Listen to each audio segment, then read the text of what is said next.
It was a peculiar sound, unlike any I had encountered in my extensive travels across the cosmos.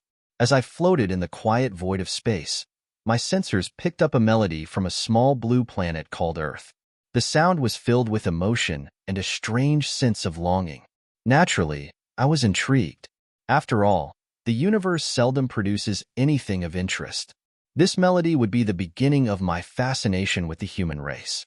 Little did I know, this curiosity would lead me down a path of discovery that would challenge my understanding of life itself.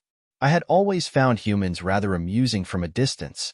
Their primitive technology, their chaotic societies, their propensity for self-destruction, it all made for quite the spectacle. But this melody hinted at something deeper, something worth investigating. So I decided to take a closer look. Hovering above their atmosphere, I began my observations. The humans called this melody music, and they seemed to produce it with a variety of instruments, each more bizarre than the last.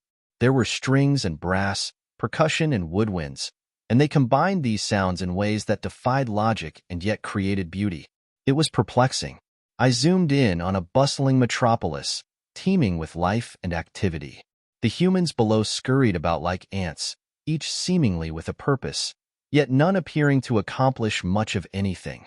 They communicated through a series of grunts and gestures, primitive, but effective enough for their needs. And then, there it was again, that melody, wafting through the air from an open window. I focused my sensors and saw a human, seated at a grand piano, fingers dancing over the keys with a grace that belied their clumsy appearance. The music flowed from their hands, filling the room with an atmosphere that I could almost describe as magical. This human was creating something beyond mere noise. They were expressing something profound, something that resonated deep within me, despite my alien origins. It was a curious discovery, one that I couldn't quite understand, but I knew one thing. I needed to learn more. As I watched, I couldn't help but feel a sense of anticipation. What other secrets did this peculiar species hold? What other marvels awaited my discovery? This melody was just the start, the opening note of a symphony that I was determined to unravel. And so, my journey into the heart of human society began, driven by a melody that refused to let me go. With a final glance at the pianist, I turned my attention to the broader tapestry of human life, ready to dive into the chaos and find the hidden threads of brilliance and folly. It was time to understand these enigmatic creatures, starting with the most curious noise I had ever encountered. Humans, as I soon discovered, were a perplexing mix of brilliance and folly. As I hovered invisibly above their bustling cities, my initial observations painted a picture of a species that thrived on contradictions. They built towering structures of glass and steel, marvels of engineering that scraped the very sky, yet they also squabbled incessantly over the most trivial matters.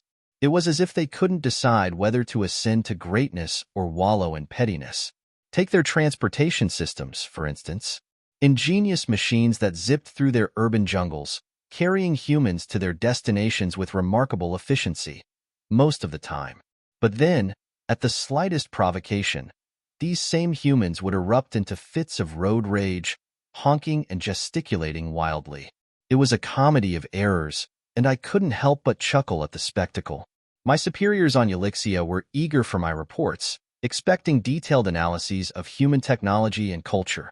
What they received, however, was a series of bewildered observations and a growing list of questions. How could a species that invented the internet, a global network of information exchange, also spend hours watching videos of cats doing nothing particularly interesting? The contradictions were endless. One day, I decided to focus on a particular human activity that seemed to occupy a significant portion of their time, something they called work. From what I could gather, work involved humans gathering in designated buildings to perform tasks that contributed to the functioning of their society. The concept was sound enough, but the execution was a study in absurdity. I observed a group of humans in a large office, each sitting in a tiny cubicle, staring at glowing screens. They tapped away on keyboards, their faces illuminated by the cold light of their monitors. Occasionally, they would engage in something called meetings, where they gathered in small rooms to talk about the tasks they were supposed to be doing. It seemed like an elaborate game of pretending to be busy. One human, in particular, caught my attention. He was slouched in his chair, his tie askew, eyes glazed over as he listened to his superior drone on about synergy and leverage. The sheer tedium of it all was palpable, yet these humans persisted, day after day, in this ritual of productivity. But then, just when I was about to dismiss the entire enterprise as a colossal waste of time, something remarkable happened. The slouched human, seemingly out of nowhere, had a moment of inspiration. His eyes lit up, he straightened his tie, and he began to speak passionately about a new idea, an innovation that could revolutionize their business. The room buzzed with excitement, and for a brief moment, it was as if the entire office came alive with purpose. It was in these moments that I began to see the brilliance within the madness. Humans, despite their many foibles, possessed a spark of creativity and ingenuity that was truly extraordinary. They could be maddeningly inefficient, yet they were capable of flashes of brilliance that could change the course of history. As I continued my observations, my reports back to Elixia became a mix of amusement and admiration. Humans were a study in contrasts, a species that defied easy categorization. They were, in a word, fascinating. And so, with a growing sense of curiosity and a touch of reluctant respect, I delved deeper into the intricacies of human society. What other marvels and absurdities awaited my discovery? Only time would tell. For now, I was content to watch and learn, my curiosity piqued by the enigma that was the human race. As I delved deeper into human society, I became particularly intrigued by their emotions. Love, anger, joy, sorrow. These were not mere reactions but profound experiences that seemed to shape their very existence. For a species that spent so much time caught in the mundane, their emotional landscape was surprisingly complex and, dare I say, melodramatic. Take love, for instance. Humans seemed utterly obsessed with it. They wrote songs, poems, and stories about it, and it was a frequent subject of their visual arts. I observed countless couples engaging in public displays of affection, often oblivious to the world around them. It was as if love cast a spell, rendering them incapable of rational thought.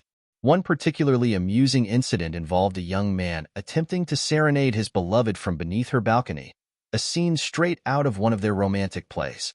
Unfortunately, his tuneless warbling attracted more attention from the local wildlife than from his intended audience, leading to a rather embarrassing encounter with an irate squirrel. Yet, for all their romantic ideals, humans also experienced heartbreak with a depth that was both tragic and fascinating. I observed a woman sitting alone in a cafe, tears streaming down her face as she read a letter. Her pain was palpable, a stark contrast to the joyful couple I had seen earlier. It struck me that love, for all its euphoria, often came with an equal measure of sorrow. Anger, on the other hand, was an emotion humans seemed to express with great frequency and variety. From heated arguments in crowded marketplaces to anonymous vitriol spewed across their digital platforms, anger was a common thread in the tapestry of their daily lives. I couldn't help but find it rather amusing how quickly they could go from calm to irate over the most trivial of matters. A spilled drink, a misunderstood comment, or even the wrong tone of voice could ignite a fiery exchange. And yet, amidst the chaos, there was often a strange camaraderie that emerged once the tempers cooled. It was as if the act of expressing anger forged a deeper, if somewhat contentious, bond between individuals. Joy and sorrow, too, were intricately woven into the fabric of human life. Their celebrations were exuberant affairs, filled with laughter, music, and dance. I witnessed a festival where humans donned colorful costumes and paraded through the streets, their faces alight with happiness.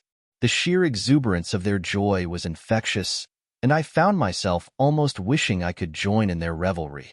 But just as quickly as they celebrated, they mourned. I observed a funeral procession, a somber contrast to the festival I had seen just days before. The air was thick with grief as mourners paid their respects to the departed. It was a poignant reminder of the fragility of life and the deep connections that bound humans to one another. Through all these observations, I couldn't help but mock their melodramatic tendencies, Yet I was oddly captivated by the depth of their feelings. These emotions, irrational and unpredictable as they were, seemed to drive much of what humans did. They fought and reconciled, loved and lost, celebrated and mourned, all with an intensity that was both bewildering and enthralling. As I compiled my reports, my superiors on Ulixia found my descriptions of human emotions both entertaining and perplexing. How can a species so governed by their feelings achieve anything of substance? One of my colleagues queried. It was a fair question, and one that I pondered often. And yet, there was something undeniably compelling about the human emotional experience. It was a roller coaster of highs and lows, a constant ebb and flow that seemed to infuse their lives with meaning and purpose.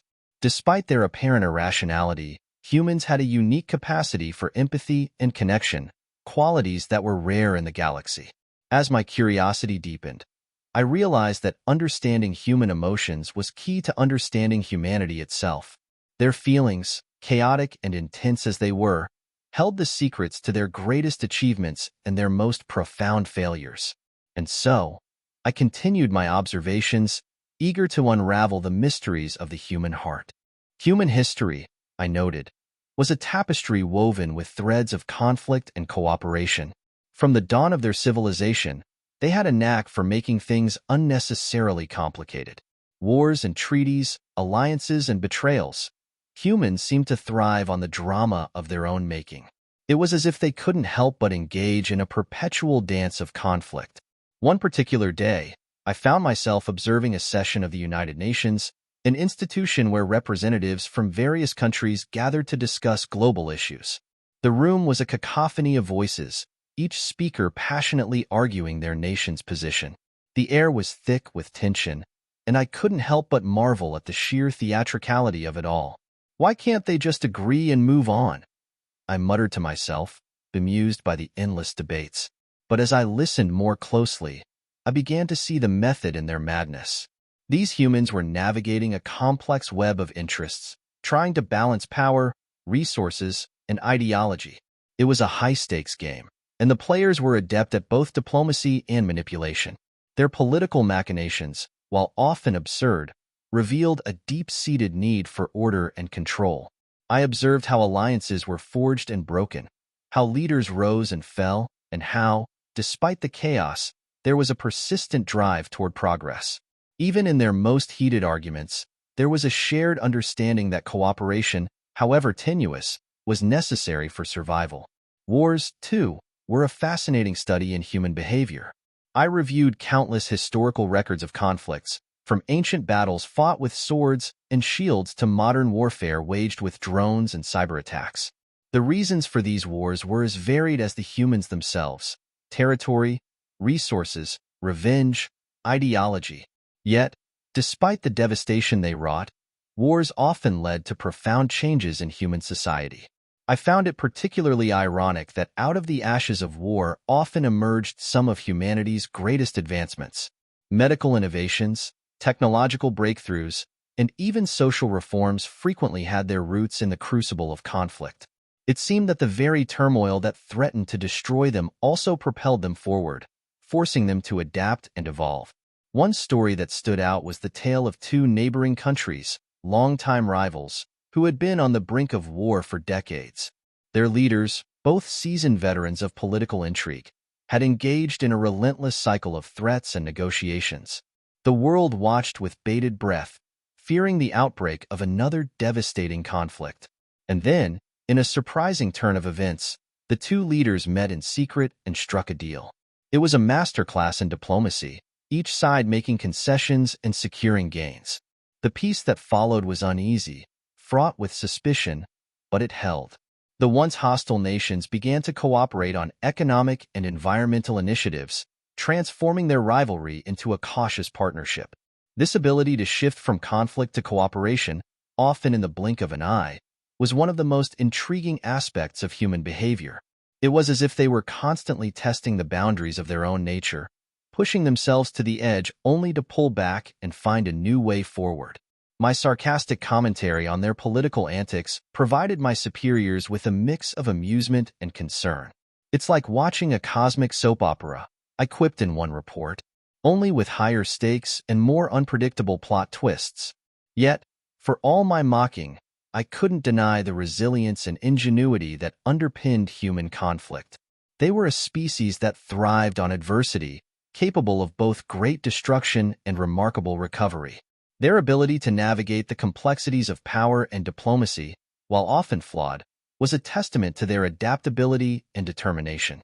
As I continued my observations, I began to appreciate the delicate balance humans maintained between conflict and cooperation. It was a dance that defined their history and shaped their future, a testament to their unyielding spirit and their capacity for both folly and greatness. And so, with a newfound respect for the intricate dance of human conflict, I delved deeper into their world, eager to uncover more of the stories that made this species so endlessly fascinating. Despite their flaws, humans were capable of astonishing feats. Their capacity for innovation and creativity never ceased to amaze me. As I continued my observations, I saw firsthand the heights of human achievement and the remarkable ways they pushed the boundaries of what was possible. One day, I decided to focus on a particular human endeavor, space exploration. As an alien accustomed to traversing the galaxy with ease, I initially viewed their attempts to venture beyond their planet as quaint. However, what I discovered was a testament to their indomitable spirit and relentless curiosity. I tuned in to a live broadcast from the International Space Station, ISS, a marvel of human engineering orbiting their planet. Inside the ISS, astronauts from different nations worked side by side, conducting experiments and maintaining the station. The sight of these humans floating in microgravity, cooperating across cultural and political divides, was nothing short of inspiring. Their dedication to exploring the cosmos was evident in their meticulous work and the sheer complexity of their missions. I watched as they conducted scientific experiments, their faces lighting up with the joy of discovery. They were not just expanding their own horizons, but contributing to the collective knowledge of their species. Then there was the story of the Mars rover, an automated explorer that had been sent to the Red Planet. Watching the rover traverse the Martian landscape, collecting samples and sending back data, I couldn't help but admire the ingenuity behind it.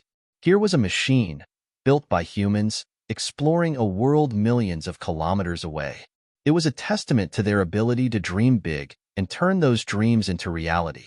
Yet, it wasn't just their technological prowess that impressed me.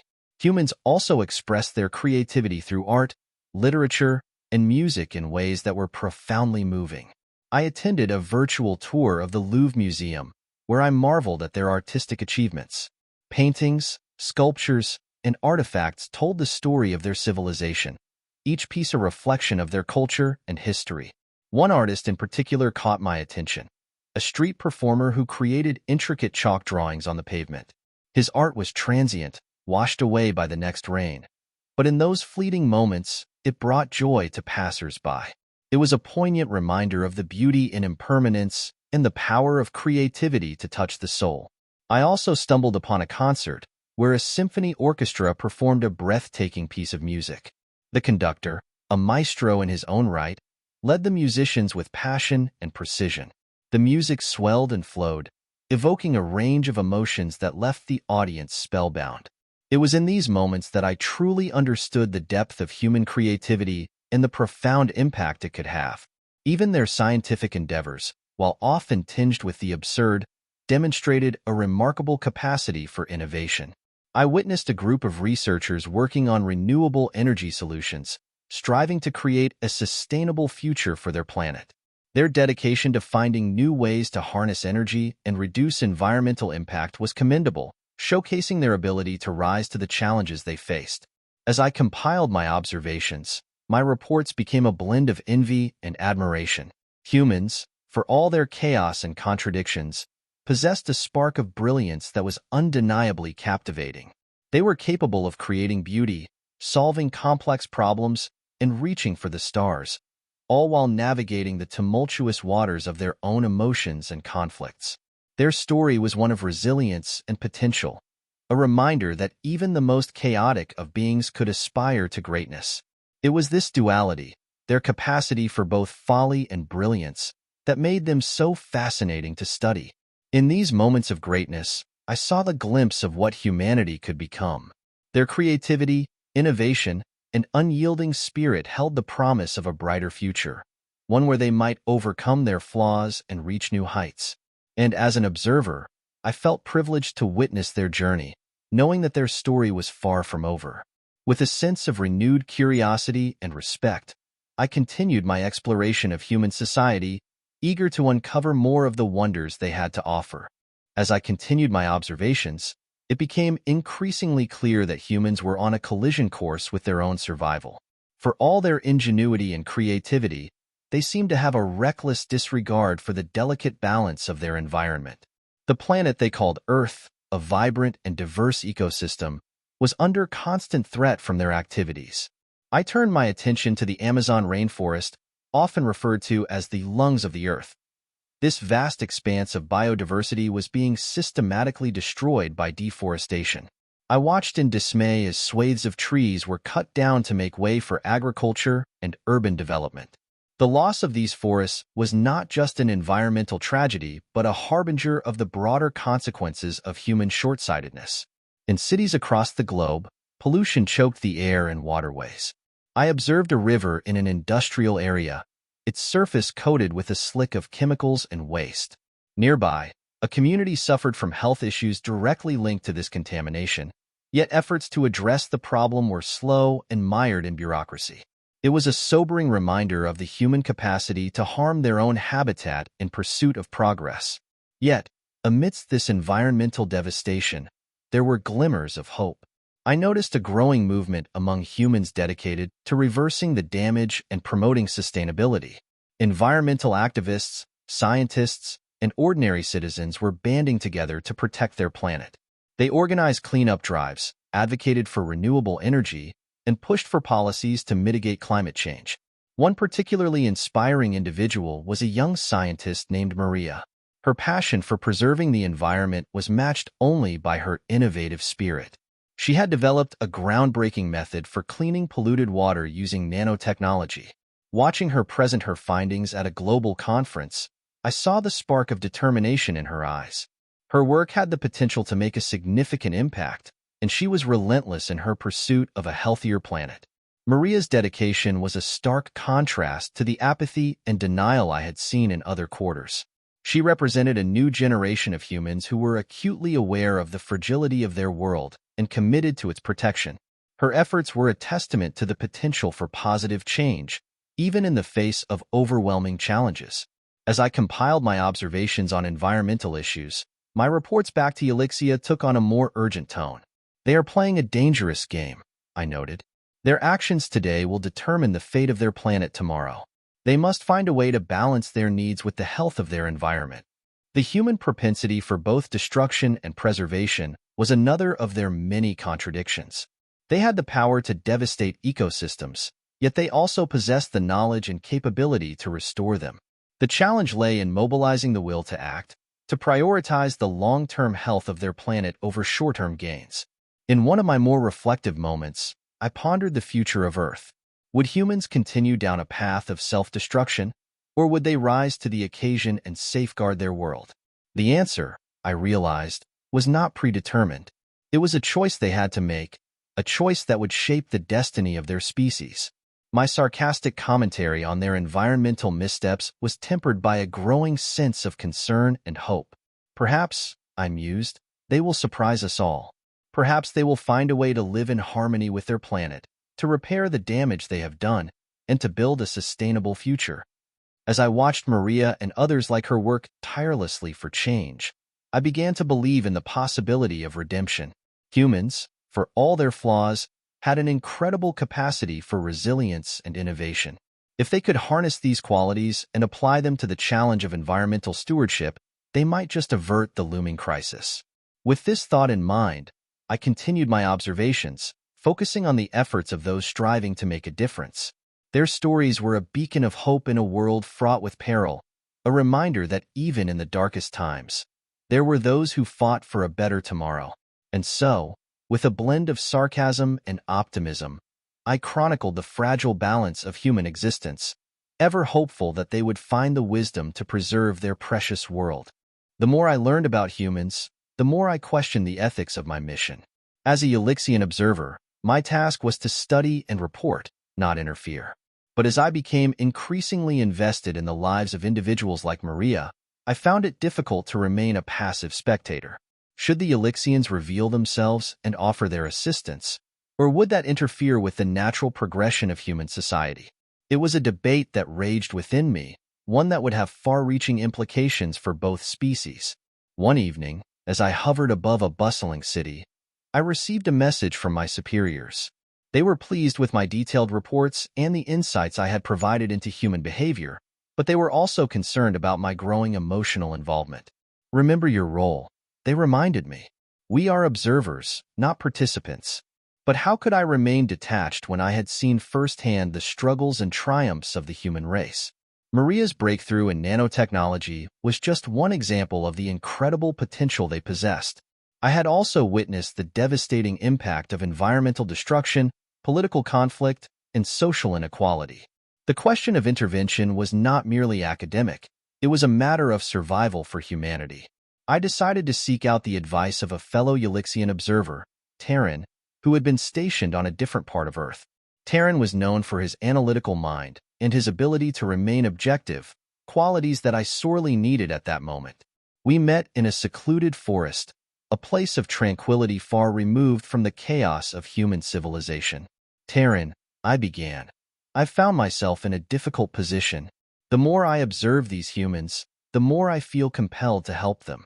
But our mandate is clear, non-interference. How do you reconcile these conflicting impulses? Terran considered my words carefully before responding. Zarn, our role as observers is to learn and understand, not to intervene. However, it is natural to feel empathy for beings who are struggling.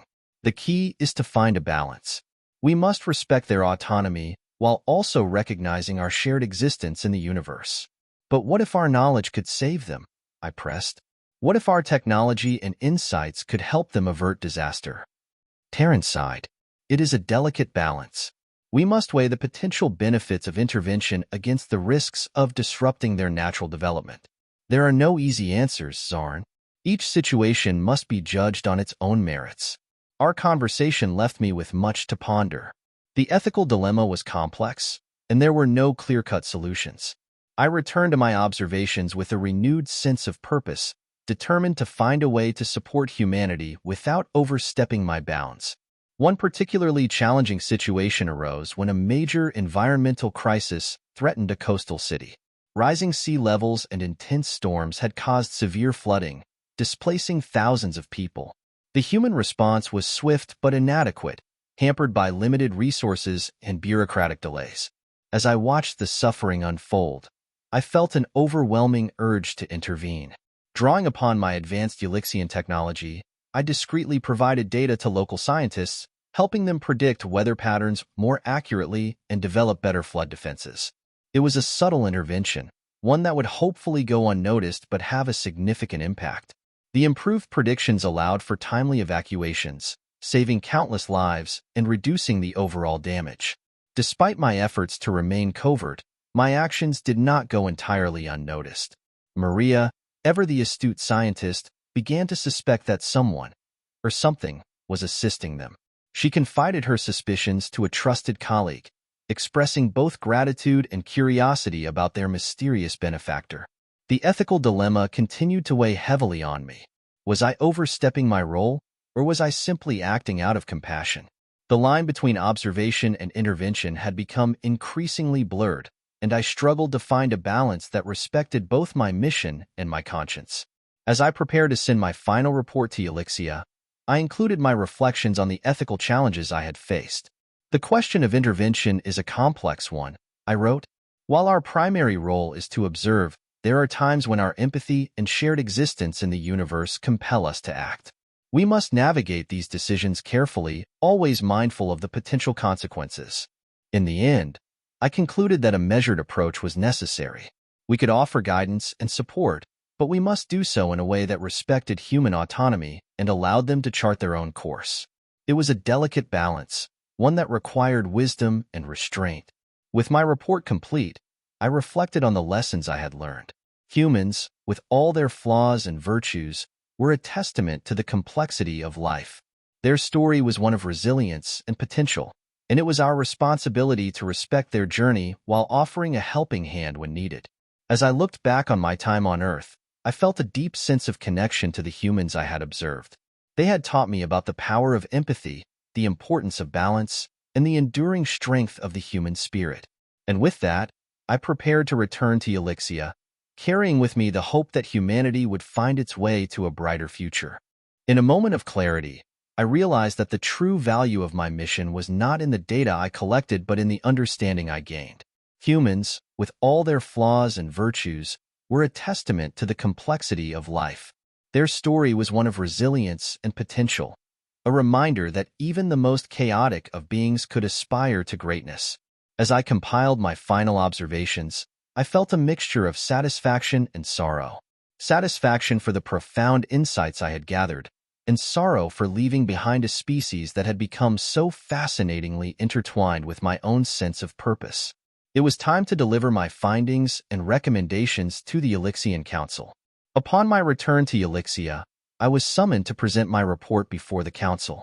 The Grand Hall, with its towering columns and ethereal glow, was a stark contrast to the bustling cities and vibrant landscapes of Earth. I stood before the assembled council members, my thoughts brimming with the experiences I had collected. Esteemed council, I began. My observations on Earth have revealed a species of remarkable complexity.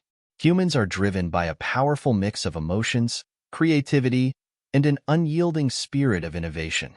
They are capable of both great destruction and astonishing beauty, often in equal measure. The council members listened intently as I recounted my experiences, from the environmental challenges to the inspiring breakthroughs of individuals like Maria. I spoke of their resilience in the face of adversity and their capacity for profound empathy and connection. While our mandate has always been one of non-interference, I continued, I believe we can no longer remain entirely detached. Our knowledge and technology could offer invaluable support to the humans, helping them navigate their challenges without compromising their autonomy. It is a delicate balance, but one that is essential for the preservation of both our species. The council members exchanged thoughtful glances, clearly weighing my words. Finally, the chief counselor spoke. Zarn, your insights have provided us with a deeper understanding of humanity. Your recommendation to offer support while respecting their autonomy is wise. We shall deliberate on the best course of action to take. With the council's deliberation underway, I found myself reflecting on the journey that had brought me to this point. The humans, with their boundless contradictions, had taught me more about life and resilience than I could have ever anticipated. It was a reminder that even the most advanced civilizations had much to learn from the struggles and triumphs of others. Weeks later, the council reached a decision. They agreed to establish a covert support program, providing Earth with subtle guidance and technological advancements that would aid in their environmental efforts and sustainable development. This program would be designed to empower humans to solve their own problems, fostering a sense of ownership and responsibility. As the program was implemented, I felt a sense of fulfillment. My mission had evolved from mere observation to meaningful engagement, guided by the principles of empathy and respect. The humans would continue to face challenges, but they would do so with a quiet ally by their side, offering support in their moments of need.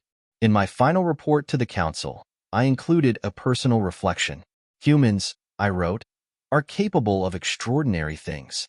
Their capacity for innovation, their resilience, and their unyielding spirit are qualities that we can learn from. They have the potential to overcome their challenges and build a brighter future. We must support them, not just as observers, but as allies in their journey. With a sense of closure, I prepared to leave Earth, carrying with me the lessons I had learned and the hope that humanity would find its way to a sustainable and harmonious future. My time among the humans had changed me, deepening my understanding of life and the delicate balance that held the universe together. As I departed from the familiar sights and sounds of Earth, I felt a profound connection to the planet and its inhabitants. They were a testament to the beauty of diversity and the power of resilience. And as I journeyed back to Elixia, I carried with me the wisdom that even in the face of chaos and conflict, there was always hope for a better tomorrow. Upon my return to Elixia, I was once again summoned before the council to present my final reflections. The Grand Hall, now familiar, felt like a fitting place to share the wisdom I had gained from my observations of humanity. Esteemed council, I began. My time on Earth has been an enlightening journey. The humans, despite their many flaws, possess a resilience and a capacity for innovation that are truly remarkable. They navigate a world of contradictions, yet within their struggles, there lies a potential for greatness that we must not ignore. I paused, allowing my words to sink in before continuing. Through their emotions, creativity, and relentless pursuit of progress, humans have taught me valuable lessons about empathy, balance, and the interconnectedness of all life. They are a species driven by hope, even in the face of overwhelming challenges. It is this hope that we must nurture and support. The council members listened with rapt attention as I recounted the stories of individuals like Maria and the collective efforts of humans to address their environmental crises. I spoke of their triumphs and their failures, highlighting the delicate balance they maintained between conflict and cooperation. One of the most profound lessons I have learned, I continued, is the importance of empathy and understanding. Humans, despite their chaotic tendencies, have an incredible capacity for connection. It is through their relationships and their shared experiences that they find strength and inspiration. This is a lesson that resonates deeply with our own values as Ulixians. I concluded my presentation with a call to action. As we move forward, let us remember the wisdom we have gained from observing humanity. Let us strive to be not just distant observers, but compassionate allies. By supporting their journey with subtle guidance and respecting their autonomy, we can help them achieve a brighter future. In doing so, we honor the shared existence that binds all sentient beings in the universe. The chief counselor rose to address the assembly. Zarn, your reflections have provided us with a deeper understanding of the human condition. Your insights into their resilience, creativity, and capacity for empathy are invaluable. We shall take your recommendations to heart as we continue to support Earth in its journey toward a sustainable future. With the Council's endorsement, the Covert Support Program was expanded, offering even greater assistance to Earth in the form of technological advancements and environmental strategies. This program, designed to empower humans while respecting their sovereignty, was a testament to the lessons we had learned from their struggles and triumphs. As I settled back into my life on Ulixia, I carried with me the wisdom of my time on Earth. The humans had shown me that even in the face of adversity, there was always hope for a better tomorrow. Their story was a reminder that the pursuit of greatness was a journey fraught with challenges, but it was a journey worth undertaking. In the quiet moments of reflection, I often thought of Maria and the countless others who were working tirelessly to make a difference. Their dedication and resilience were a source of inspiration, a beacon of hope in a universe filled with uncertainty. And so, as I continued my work as a Ulixian observer, I did so with a renewed sense of purpose. The lessons I had learned from humanity would guide me in my future endeavors, reminding me of the delicate balance that held the universe together and the enduring strength of the human spirit. In the end, the true value of my mission lay not in the data I had collected, but in the understanding I had gained. It was a wisdom that transcended species and galaxies, a reminder that in the vast expanse of the cosmos, we were all connected by the shared experience of life. And with that, I carried the hope that one day, humans and Ulixians would stand together as allies, united in their pursuit of a brighter future for all. And so, as Zarn's journey continues, the lessons learned from Earth resonate deeply within him, shaping his future endeavors. If you enjoyed this tale of exploration and discovery, be sure to check out our next video from SciFi Story Vault, where we dive into another thrilling adventure in the cosmos. Click on the screen to watch now, and don't forget to subscribe for more captivating sci-fi stories. See you in the next journey through the stars.